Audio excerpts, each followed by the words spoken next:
ఆర్వీడు పట్టణం కూడా వ్యవస్థల పోరాటం జిల్లా మహాసభలో కూడా చెప్తున్నాం. అది వర్గ పోరాటం జరిగింది. ఏది ఆర్వీడు కూడా పట్టణం కూడా కేంద్రీకరిస్తారు. ఈరోజు దేశంలో 11 సంవత్సరాల మోడీ పరిపాలనలో కార్పొరేటీకరణ వేగంగా అమలవుతుంది. పర్యవసానంగా దేశంలో అంతరాలు పెరిగి ఒకవైపున కార్పొరేట్ల యొక్క లాభాలు ఇప్పుడు ముఖ్యంగా పెరుగుతున్నాయి. రెండో వైపున వచ్చేటప్పటికి సామాన్య ప్రజల యొక్క జీవితాలు అనేటటువంటి అల్లారుతూ ఉంటున్నాయి. దేశ సంపదని పబ్లిక్ రంగంతో సహా అన్ని రకాలైనటువంటి వాటిని ఈరోజు కార్పొరేట్లకు అప్పచెప్పడం ఏకైక లక్ష్యంగా మోడీ ప్రభుత్వం కోరుకుంటుంది. ఇది చాలా దుర్మార్గమైనటువంటి చర్య. ఈ భారతదేశ సార్వభౌమాధికారానికి నష్టం. అందులో రైల్వేలు ఉన్నాయి, ఎల్ఐసి ఉంది, బ్యాంకులు ఉన్నాయి.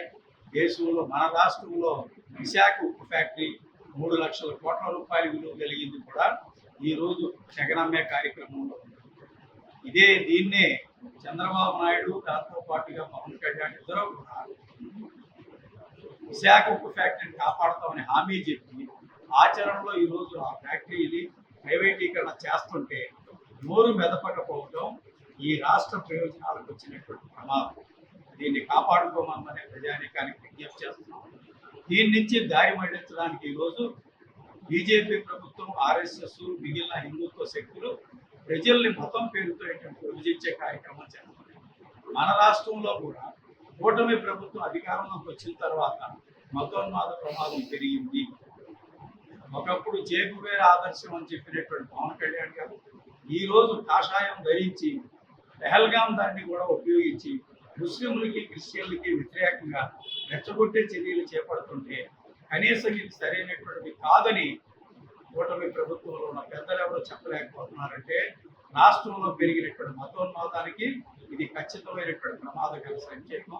అందుకని ఈ సంకేతాలకు వ్యతిరేకంగా ప్రజానీకం ఐక్యంగా నిలబడి ఒకవైపున దేశ సంపదను కాపాడుకోవడం కోసం, ప్రజల మధ్య ఐక్యతను కాపాడుకోవడం కోసం సమైక్యంగా ఉద్యమించాలని సిపిఎం పార్టీ పిలుపుస్తుంది.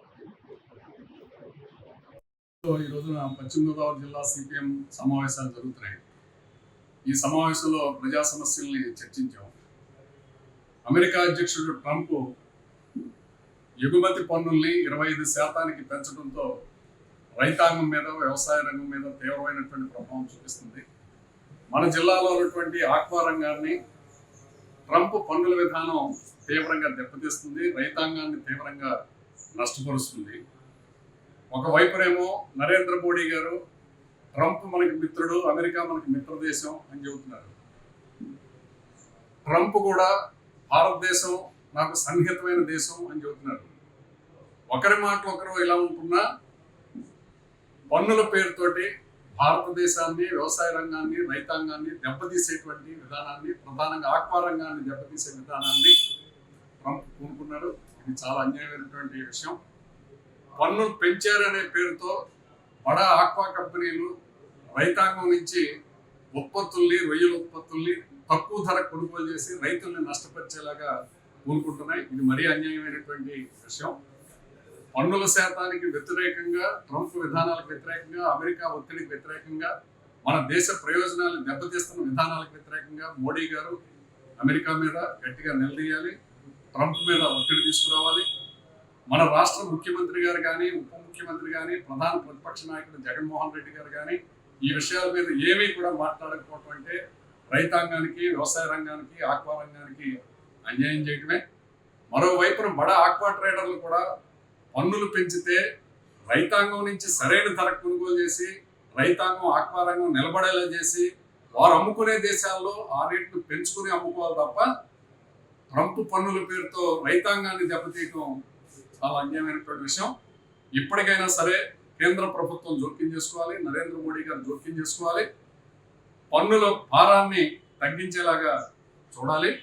రాష్ట్ర ముఖ్యమంత్రి, ఉప ముఖ్యమంత్రి, ప్రధాన ప్రతిపక్ష నాయకుడు కూడా రైతాంగానికి అండగా నిలబడేలాగా, ఆక్వా రైతాంగాన్ని కాపాడేలాగా చర్యలు తీసుకోవాలని కోరుతున్నాం.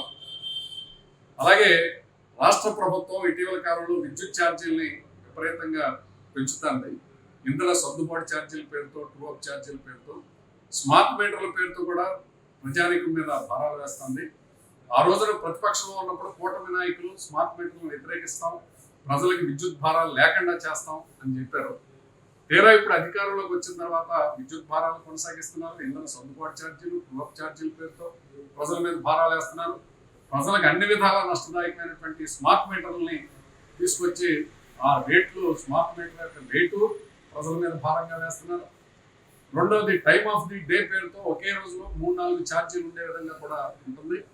సెల్ ఫోన్ రీఛార్జ్ చేయించుకున్నట్టు ముందుగా రీఛార్జ్ చేయించుకోవాలి. బ్యాలెన్స్ అయిపోయిన వెంటనే సెల్ ఆగిపోయినట్లుగా మన ఇంట్లో కరెంట్ కూడా పోతుంది. దీనివల్ల స్మార్ట్ మీటర్ వల్ల కలిగే నష్టం ఇది. ఈ స్మార్ట్ మీటర్లు పెట్టడాన్ని ఉపసంహరించుకోవాలని డిమాండ్ చేస్తున్నాం.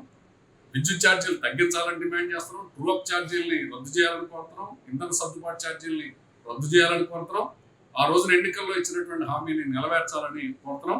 రేపు ఆగస్టు 5వ తారీఖున రాష్ట్ర వ్యాప్తంగా ప్రజావేదిక ఆధ్వర్యంలో స్మార్ట్ మీటర్లకు వ్యతిరేకంగా, విద్యుత్ ఛార్జీలకు వ్యతిరేకంగా జరిగేటువంటి ఆందోళనలో ప్రజానీకం, ప్రజా సంఘాలు పెద్ద ఎత్తున కథలు రావాలని, పాల్గొవాలని విజ్ఞప్తి చేస్తాం. Ashram cancer care, Ashram hospitals, Eluru. సంయుక్త పశ్చిమ గోదావరి జిల్లాలోని అత్యుత్తమ క్యాన్సర్ వైద్యం మన ఆశ్రమ్ క్యాన్సర్ కేర్ లో. సెంట్రల్ ఆంధ్రాలో తొలిసారిగా 6 డాఫ్ టెక్నాలజీ ద్వారా రేడియోథెరపీ ట్రీట్మెంట్స్ అందిస్తున్న మన Ashram cancer care breast cancer, గర్భాశయ ముఖద్వార క్యాన్సర్, జీర్ణాశయ క్యాన్సర్, బ్రెయిన్ క్యాన్సర్, నోటి క్యాన్సర్, గొంతు క్యాన్సర్, ఊపిరితిత్తుల క్యాన్సర్, బోన్ క్యాన్సర్, అండాశయ క్యాన్సర్, మూత్రకోశ క్యాన్సర్, ప్రొస్టేట్ క్యాన్సర్, చర్మ క్యాన్సర్, ఇలా క్యాన్సర్ వ్యాధి ఏదైనా చికిత్స ఆశ్రమ్ క్యాన్సర్ కేర్ లోనే. బ్రాక్కిథెరపీ, కీమోథెరపీ, రేడియోథెరపీ, సర్జికల్ ఆంకాలజీ సేవలు 24 గంటలు అందుబాటులో. డాక్టర్ ఎన్టీఆర్ వైద్య సేవ, ఎంప్లాయీస్ హెల్త్ స్కీమ్, ప్రముఖ ఇన్సూరెన్స్ కంపెనీల గుర్తింపు పొందిన హాస్పిటల్ మన Ashram cancer care hospital. Ashram cancer care, NH5, Malkapuram, Eluru, Andhra Pradesh. Phone numbers 08812 288 299 94910 44836.